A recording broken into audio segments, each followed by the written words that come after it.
আমি চ্যালেঞ্জ ছুড়ে বলে যাচ্ছি, উত্তর দিনাজপুরে আমি ইয়াসিন ফ্রি জলসা করব। ইমামদের বেতন আর মাদ্রাসার শিক্ষকদের বেতন 50,000 টাকা করুন, আমি 1 টাকা নেব না। তার মানে আমি আর জলসাই করব না, আমি ইমামতি করব। এত নাজুক বেঈমান কাফেররা আপনার চারিদিকে জাল ছুঁড়েছে, আপনি জালের মধ্যে ফেঁসে গেছেন। তারা এত বড় জাল ছুঁড়েছে, আপনি অবাক হবেন। আজকে কোরআনের শিক্ষা কোথায়? আমাকে একজন প্রশ্ন করেছিল মেদিনীপুরে, সেই জলসাটা ইউটিউবে আছে, প্রচুর ঝামেলাও হয়েছিল জলসায়। এই রকমই চেয়ার ছিল সেখানে, তো সেখানে আমি ছিলাম, আরও একজন 24 পরগনার বক্তা ছিল। তো আমার কাছে প্রশ্ন ছুড়লে যে বক্তারা রেট করে পয়সা নেয় তাদের কি বায়ান শোনা যাবে? আমি বললাম, বড় দুঃখের সঙ্গে বলতে হচ্ছে, তোমার ইমামকে তুমি কত বেতন দাও? সেই ছেলে বললে, আমাদের ইমামের বেতন 3,500। আমি বললাম, লজ্জা শরম কিছু আছে?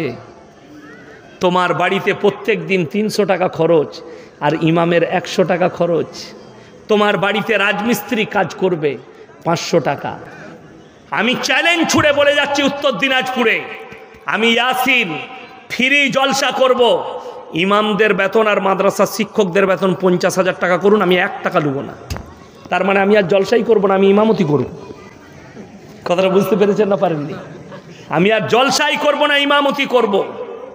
কষ্টটা ওই জায়গায় লাগে। পৃথিবীর সবথেকে দামি উমদা কিতাব কোরআন মজিদের শিক্ষা দিচ্ছে একজন আলেম, তাকে আপনার পয়সা দিতে গেলে ব্রেনে আঘাত হয়।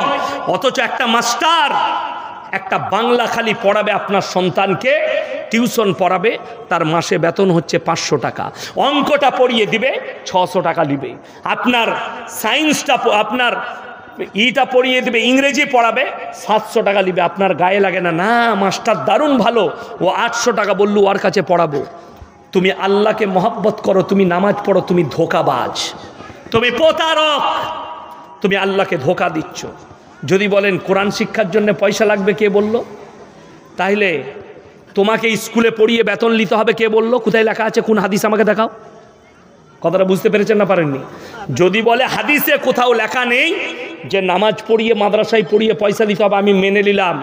কিন্তু শুনেলেন, যখন আমিরুল মুমিনিন নবীজি চলে গেলেন, সকালবেলায় উঠে নিজের ব্যবসার মালগুলো নিয়ে বেরিয়ে যাচ্ছেন, তখন সাহাবীরা আটকিয়ে দিলেন, আমাদেরকে দিন শিক্ষা কে দিবে আপনি যদি ব্যবসায়ী যান?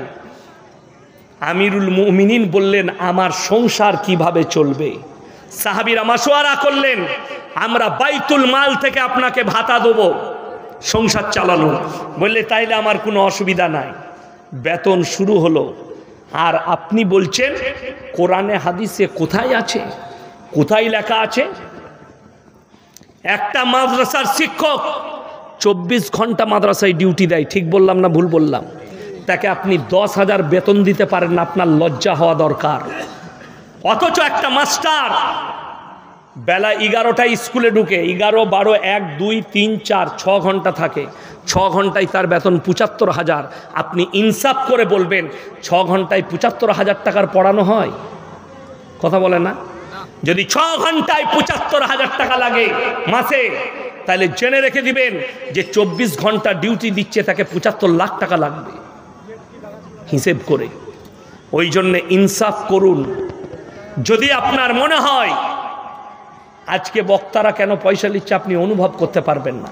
আমি দক্ষিণ দিনাজপুরে একটা মাদ্রাসার জলসা করেছি, জলসার পরে আর কেউ দেখা করেনি। এইখানে স্টেজে বসে বলছি, কোরআন সাক্ষী আছে, আজও তারা টাকা দেয়নি। আমার অভিযোগ তাদের প্রতি নাই, আমি সে মাদ্রাসার নামও করতে যাব না। মাদ্রাসার জলসা কমিটি দেখা করেনি, আমি গাড়ি নিয়ে বাড়ি চলে গেছি। 350 দুগুণে 700 কিলোমিটার আমি বাপের টাকায় এসছি, আর বাপের টাকায় গেছি, তাদের টাকাই নয়। দেখাই করেনি তারা। মুর্শিদাবাদে দৌলতাবাদ মাদ্রাসার জলসা, দাঁড়িয়ে আছি, জলসা শেষ হয়ে গেছে। সেই মাদ্রাসার হেড মোল্লা একটা মাদ্রাসার তালবিলিম, বাচ্চা তালবিলিমের দ্বারা টাকা পাঠিয়ে দিয়েছে কম দিবে বলে। আরে ভাই, তুমি দেখা করো, একটা তালবিলিমকে দিয়ে বক্তাকে টাকা দিয়ে মানে বেজ্জতি করা। এইটা আপনাদের কাছ থেকে শিখেছে বক্তারা, আপনাদের না ইনসাফির কারণে। সমাজ যদি ইনসাফ করতে জানতো সর্বপ্রথম ইমামের করত। আজকে 10 লাখ 20 লাখ টাকা খরচ করে, আরে আপনাদের তো কিছুই খরচ সেরকম নেই, 2 লাখ 5 লাখ। হাওড়া, হুগলি, মেদিনীপুরে যে জলসাগুলো হয়, একটা প্যান্ডেল করে মেদিনীপুরে 10 লাখ 12 লাখ 15 লাখের প্যান্ডেল হাওড়াতে। আর জলসা করে বক্তাদের রেট জানেন 30,000 40,000। আমি মেদিনীপুরে দীঘার কাছে জলসা করলাম, আমি বললাম আমাকে 35,000 লাগবে, অ্যাকাউন্টে ভরে দিল। এই রকম উত্তরপ্রদেশ থেকে জার্জিস আনসারি ভাই এসছে, তার রেট হচ্ছে 70,000, ভরে দিয়েছে অ্যাকাউন্টে।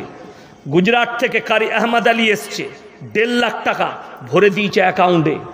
অথচ ইমাম যদি বলে আমার বেতন 500 টাকা বাড়াও, ইয়ে হারামখোররা বাড়াবে না। কথাটা বুঝাতে পেরেছি আমি কিছু? আমাকে দাওয়াত দিবেন না, ঠিক আছে, যদি হক শোনার ইচ্ছা হয় দাওয়াত দিবেন, নাহলে শোনার দরকার নেই। আমি জলসাওয়ালা বক্তা বলছি, আজকে সমাজ যদি কোরআনের আহমিয়াত বুঝতো, কোরআনের আমলকে বুঝতো, তাইলে প্রত্যেকটা ডাক্তার মাস্টার হাফিজে কোরআন হতো। আপনি আমার সঙ্গে চলুন, সুরাটে আমি যখন পড়াশোনা করি, আমার সেই বছরে 10 পারা হিফজ হয়েছে, হাফেজ হয়েছে। ক পারা বললাম? 10 পারা। তো আমি 2 বছর বাড়ি আসিনি রমজান মাসে, ওইখানেই মাদ্রাসায় থাকতাম। একবারে হাফেজে কোরআন হয়ে বাড়ি এসেছিলাম। কি হয়ে বললাম? হাফিজে কোরআন হয়ে গোটা কোরআন মুখস্থ করে এসেছিলাম। তো একদিন আমি একটা রিস্কায় চেপেছি, আমার মাদ্রাসাটা হচ্ছে হাই রোডের ওপরে, কাফলেতা লাজপুর, সেখানে চেপেছি। সুরাট যাব 20 কিলোমিটার। তো যে রিস্কাওয়ালা চেপেছে আমাকে বলছে, সালাম আলাইকুম हाफिज जी। वालेकुम सलाम। क्या पढ़ते हो? बोले मैं हिफ्स कर रहा हूँ। बोले कितना पारा हुआ? बोले 10 पारा। बोले जरा यूसीकुमुल्लाहु फी औलादिकुम लिज़्ज़करि मिस्लु हज़्ज़िल उनसायैन सुनाओ, सूरा निसा। आमी चमके गেছি। আমি बोला आप हाफिज़ हो? बोले भाई मैं हाफिज़ कुरान हूँ और रमज़ान में पूरा कुरान सुना भी देता हूँ। बोलून ना सुबहान अल्लाह। रिस्का চালাচ্ছে কিন্তু হাফিজে কোরআন। ডাক্তার হাফিজে কোরআন, মাস্টার আলেম। অবাক হবেন, পৃথিবীর বর্তমানে সবথেকে বড় আতর ব্যবসায়ীর নাম হচ্ছে মোল্লা বদরুদ্দিন আজমল, আসামের এমপি। হাজার কোটি, কয়েক হাজার কোটির মালিক। পৃথিবীতে এমন কোনো দেশ নেই যেখানে ওনার আতরের দোকান নেই।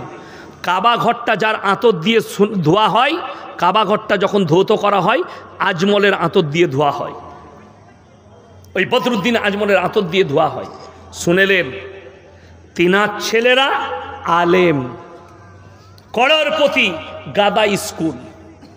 ছেলেকে দিনী শিক্ষাও দিয়েছে, দুনিয়াবি শিক্ষাও দিয়েছে। আপনার সন্তানকে মাদ্রাসায় নিয়ে আসুন, হাফিজে কোরআন করুন। 3 বছর লাগবে। কত বললাম? 7 বছরের সন্তানকে যদি এনে দেন আমাদের হাতে, 3 বছর সময় লাগবে। 7 আর 3 কত? 10 বছর। 5 বছর আগে আমার মাদ্রাসায় একটা জলসা হয়েছিল, 40টা হাফিজে কোরআন ফারেক হয়েছিল আমার মাদ্রাসা থেকে। তার মধ্যে একটা হাফেজ ছিল, সেই হাফেজটার বয়স ছিল 9 বছর। কত বললাম? 9 বছর। 2 বছরের ভেতরে ছেলেটা হাফেজ হয়ে গিয়েছিল। বিহারের আপনার জায়গাটার নাম হচ্ছে ভাগলপুরের ছেলে, ডাহুয়াতে বাড়ি, উসামা নাম। 2 বছরে হাফেজ হয়েছিল ছেলেটা, এবং দাঁড়িয়ে কোরআনটা শুনিয়ে দিয়েছিল, দাঁড়িয়ে। সেই ছেলেটা আবার গিয়ে স্কুলে ভর্তি হয়েছে, এখনও সে পড়ছে। হয় ডাক্তার হবে, নাহলে ইঞ্জিনিয়ার হবে, নাহলে প্রফেসর হবে। সেই ছেলেটা দুনিয়া আখিরাত 2 কামিয়াব। আজ